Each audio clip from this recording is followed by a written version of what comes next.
This video is sponsored by Cool Stuff Inc. with free weekly content and free shipping on orders over $150. You can save 5% site-wide by using the promo code MTGMudsta. I'm also sponsored by Face to Face Games, Canada's premier Magic the Gathering store. Using the promo code MTGMudsta will get you 5% off site-wide, with eligible orders getting free shipping Canada-wide. If you're looking for a direct way to help the channel, please consider joining my Patreon and becoming a member of the generic Goblin Gang.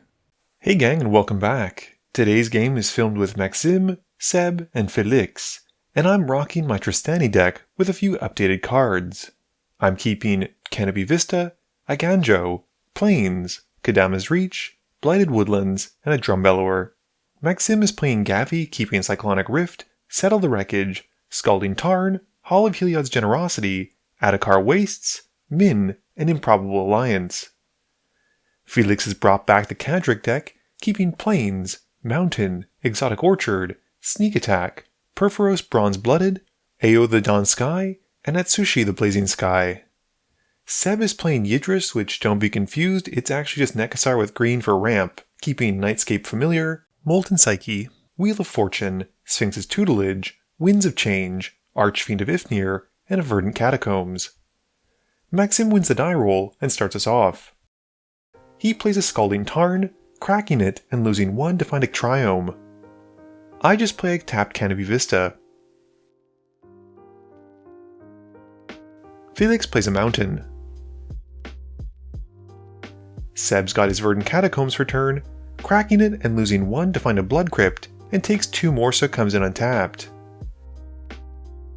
He then taps that for a red to cast Winds of Change, instantly becoming my enemy for life. We shuffle up our hand into our library and draw that many cards, and he passes after that. Maxim draws for turn and plays a Plains. He casts a Weathered Wayfarer.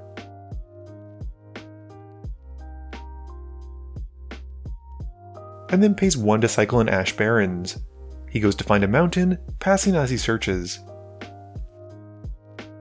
I've got a Sunpetal Grove and pay 2 for one of my new additions to the deck, a Blanchwood Prowler. It enters, and I mill 3 cards, keeping a Mirror Pool from among them, and pass to Felix.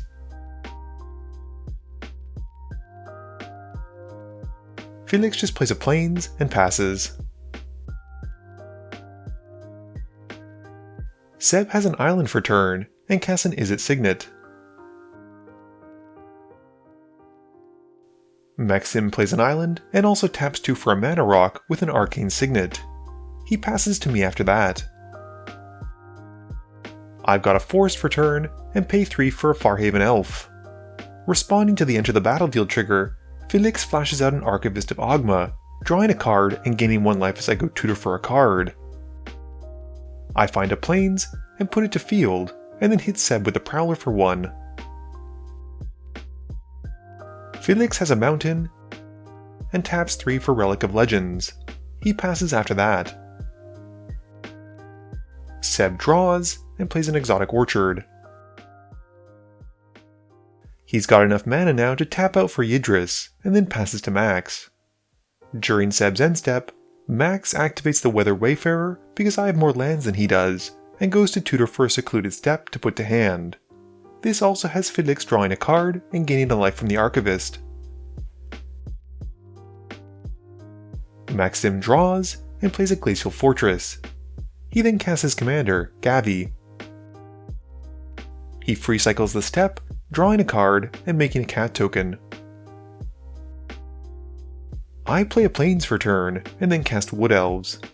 This has Felix once more drawing a card and gaining 1, as I put to field an untapped Temple Garden, taking 2 and passing. Felix draws and plays a Plains. He taps enough mana for Cadric, and then moves to his end step, discarding down to 7, which is not something Boros typically does, and he pitches a Solemn Simulacrum. Seb plays a tap Xander's Lounge, and looks at the board. He moves to combat, swinging Yidris at Max. Max is ready to just let it go through, but I'm not about to sit here and let Seb cast a wheel and cascade into more wheels, so I use Beast Within to take out Yidris before damage. Never one to be deterred though, Seb casts a Talisman of Ingenuity, and then still has enough to cast a Windfall. This has us discarding our hands and drawing 7. Maxim also gets to make another cat token from Gavi, and Seb then passes turn. Maxim draws, playing a Reliquary Tower for turn. 2 mana gets him a Harmonic Prodigy, which he's had pretty good success with, and he taps 4 mana for a Serra Paragon. He then cycles a Smoldering Crater, drawing his second card for turn, which triggers Gavi and gets him a second Gavi trigger from the Prodigy. He makes 2 cat tokens as a result. Moving to combat, he swings at me with the tokens, and I take 4, and he passes after that. I display a Reflecting Pool for turn, and pass to Felix. Felix has his own copy of Reliquary Tower, and taps 2 mana to cast a Mind Stone. 4 mana then gets him Karn the Betrayer, and as it enters, he pays the 1 needed for Cadric's ability to make a hasty token copy. Moving to combat, he swings the hasty token at Max, who blocks the cat token. Felix prevents the damage to Karn, and donates the card to me, drawing 2 cards. He then moves to his end step, and we have to sacrifice the Karn token, and he passes to Seb. Seb plays an Arachno's Signet, and then a Farseek. This has Felix gaining 1 and drawing a card from the Archivist. Seb then plays a Sangromancer, which in theory would work well with the wheel if he's ever allowed to cast one again, and he ships the turn. Maxim draws, playing a Mountain. He pays 3 mana for a Chasm Skulker, and then free cycles another land, making 2 more cats and adding a +1/+1 counter to the Skulker. Maxim then uses the Serra Paragon's ability to cast a Rhystic Study from his graveyard. With the study on the stack, I tap out and tap my creatures to cast Court of Calling, putting 7 into the X. This has me grabbing a Serra's Emissary, which as it enters, gets to pick me a card type, and I pick creatures. Felix also gets to draw a card and gain a life from the Archivist, and once that's done, Maxim passes to me. I untap and draw, paying 5 for an Angel of Sanctums, +1 for the Rhystic Study trigger, to deny Max the draw, and then as it enters, exile the study. Moving to combat, I swing the Emissary at Max, dealing 7, and pass after that. Felix has a Plains for turn, and casts Aurelia the Warleader, paying the 1 to Cadric's ability, and makes a token copy of it. Going to combat, he swings Aurelia at Seb and Karn at Max. He gets a few extra combat steps from the Aurelia's swinging, and moving to blocks, Max blocks Karn with a token, which has Felix preventing the damage and donating it to me, and draws 2 cards, while Seb takes 6. Felix then shortcuts through the combat steps, saying he'll just keep hitting Seb with the Aurelias for another 12. Felix then passes, sacrificing the Aurelia token.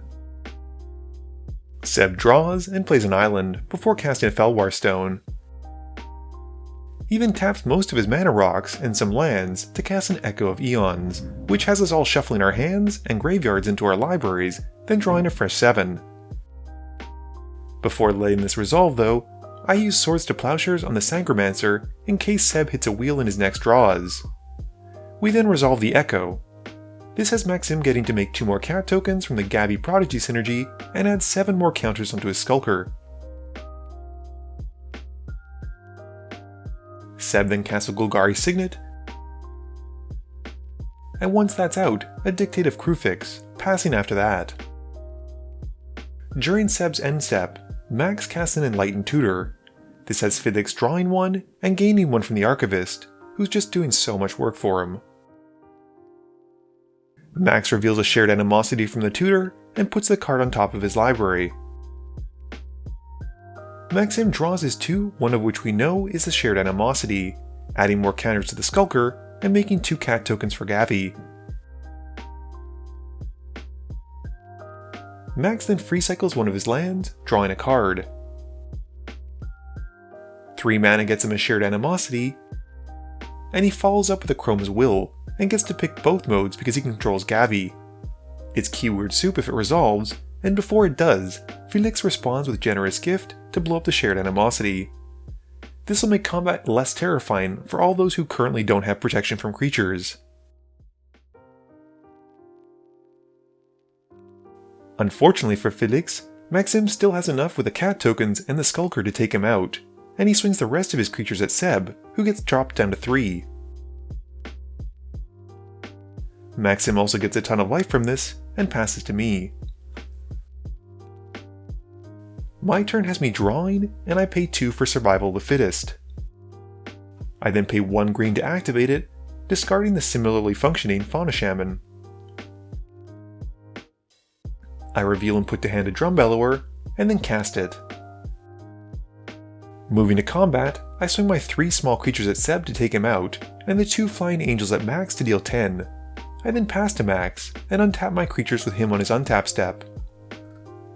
Maxim plays an Adakar Waste for turn, and then casts an Imperial Recruiter. This lets him tutor for a card to hand, and for once Felix doesn't get to draw a card and gain a life, mostly because he's dead. Maxim reveals Ariel and puts her to hand. He then casts a Balefire Liege, and then free cycles a counterspell to draw a card and makes more tokens and adds more counters to his Skulker.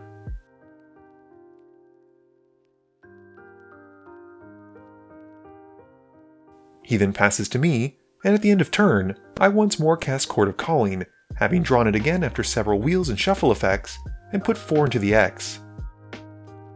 I grab a Bramble Sovereign to put to field, and move to my turn. My turn has me drawing and playing a Forest. I tap 6 mana for a Regal Behemoth, paying the Bramble Sovereign trigger to make a copy of it as it comes in. I become the Monarch twice, and then go to combat.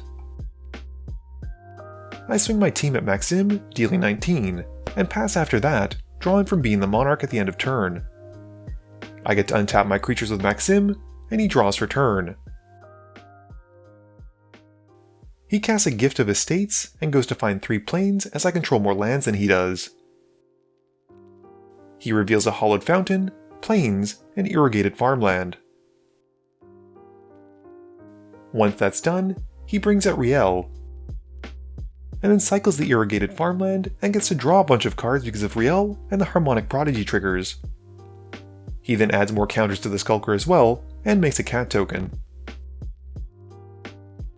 Once all that's done, he pays 3 for an Idyllic Tutor, and goes to find his copy of Astral Drift, in the hopes of being able to deal with the Serra Emissary next turn. I draw and cast Greater Good, needing tap only 2 lands to make 6 mana. I then float the rest of my mana, and sacrifice the token copy of the Regal Behemoth to draw 5 and discard 3. With my remaining floating mana, I put 16 into the X of Finale of Devastation, and go into my library to tutor for a card. I grab one of the new additions, a Soul of Eternity, and put it to field. Once it's out, my creatures then gain +16/+16 and haste until end of turn because of the Finale spell. With protections from creatures, a massive pump, and a hasty board, I'm then easily able to swing out and win through combat. Game review time. So I feel kinda bad for winning with Trostani and not having made a token, although I guess I did make that one Regal Behemoth, but I don't really feel like that counts. Since taking apart several of my other decks, I've been using this as an excuse to power up Trostani, and adding things like Survival of the Fittest certainly help. I've also added a few dredge cards, and some ETB mill to allow me to control when things go into my graveyard as opposed to randomly. I also saw a lot of people yelling at me for not having Soul of Eternity in the deck, and I've since remedied that. That turn with Akroma's Will was particularly explosive for Max, and I can see why he runs a lot of cards that care about creature types, like Shared Animosity. He did unfortunately seem to struggle against the Serra's Emissary, and it seemed like he was really trying to dig for an answer to be able to resolve it that wasn't creature-based, and had to use a valuable tutor later on in the game to hopefully get it, although he was one turn too slow. I was happy to see Felix's Cadric deck do a little bit more, and getting double Aurelia's was brutal. Seb took 18 damage just from those 2 copies alone, which could have been even more devastating had Felix actually had a board state. I know that Winds of Change on turn 1 is a legal play, but my goodness was it frustrating. I basically did the opening hands for this game for no reason, because really no one had any of the cards that I showed. Although the rest of the wheels that he cast weren't too bad, as it helped me fill up my graveyard, until he cast the ones that made me shuffle my graveyard back into my library and essentially negated that and drew new cards, and it was just really hard to keep track of what was in my hand at any given time. This video wouldn't be possible without the help from my sponsors, Cool Stuff Inc., Multizone, Original Magic Art, and Alter Sleeves. But it definitely wouldn't be possible without the help from you, the viewers, and my patrons. So I just want to say thank you for watching, and to remember, friends are just opponents you haven't eliminated yet.